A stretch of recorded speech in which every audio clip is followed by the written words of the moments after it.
Some viewers may find the following video disturbing. Viewer discretion is advised.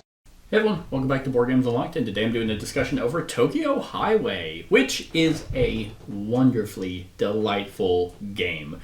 Lately, I have been coming around to a lot of dexterity style games, and they've just been some of my absolute favorite to actually just get to the table. I'm more inclined to get these kinds of games out that are played just because they're just naturally fun. Tokyo Highway is a game where you are making a highway out of essentially popsicle sticks that have like rubbers on the end of them, and you're trying to get all of your cars placed on them, and you can only place cars whenever you are the first to go over someone else's popsicle stick or under theirs.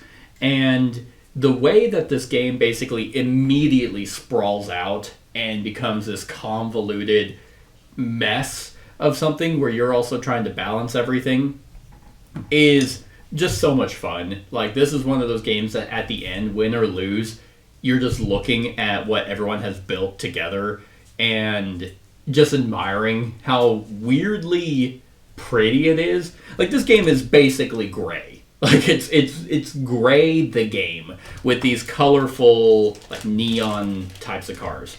Like, the cars, in terms of, like, their shape and size, do not matter in any way. Yeah, they might get in the way every now and then. Like, this bus might be a hindrance to some people, but ultimately, the cars themselves don't actually matter. And then even the types of terrain that are on the map also doesn't really matter. This is just a game where you are trying to get as creative as possible with your popsicle sticks, and be able to place your cars faster than everyone else. Now, in terms of like competitive dexterity games, I do like others better because they're a lot more complex, not in terms of rules, but the actual dexterity part. I find this one to still be pretty simple because you have these like circular gray pieces.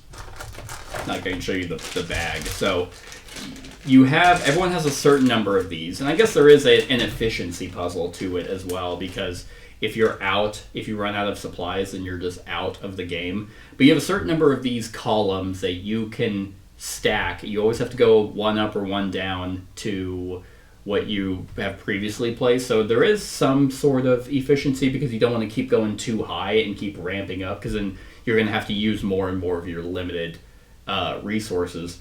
But at the end of the day, it's still relatively easy to place your stick.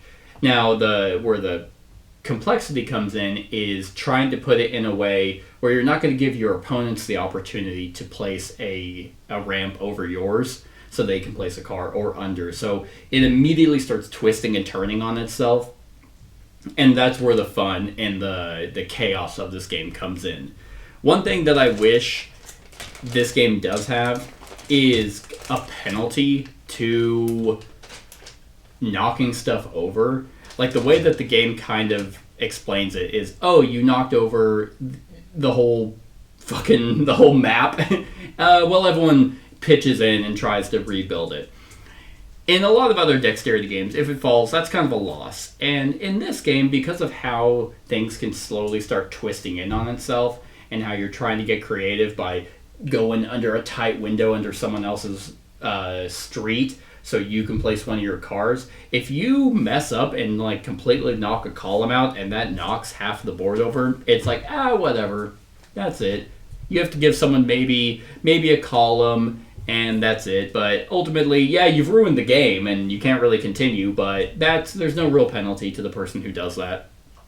Which, to some people, they might like that because dexterity games really are designed for a certain kind of player. If you're just naturally clumsy, or you shake, or whatever the circumstances might be, you're limited on a lot of these kinds of games. So this could be a game for you if you're not looking for a high punishment just because you have the physical inability to be able to place a piece out on the board. You can play this, and even if you knock it over, there's no like, well, you're out, you lose. But for other players like me, where that's part of the risk reward. If you're going to try and risk to do something and you mess it up, then you should be punished for doing that. But also, hey, if I pull this off, this could be really cool. Because one thing about dexterity games like this and Men at Work and Minara is even if it's competitive, well, Minara is cooperative, but the competitive ones, everyone's involved the entire time. Everyone's just trying to be like, oh man, can you do that? This could be so cool if you do pull it off. Even though you're my opponent, I'm going to be impressed if you get this. This does have that for sure, but you're kind of, I guess you're incentivized to try and do risky things because there isn't a punishment behind it.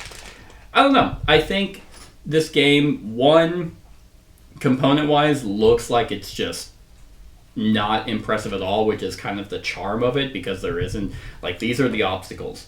They're literally just blocks of stuff. Here's a cylinder, and these go on these platforms that go out on the board, and you eventually start in an equidistant from everyone else, and you're just kind of placing them like, oh, this is where I'm starting, and you have to find the sedan. I don't think this is a sedan, but that's essentially it. It's one car per thing, and then eventually you're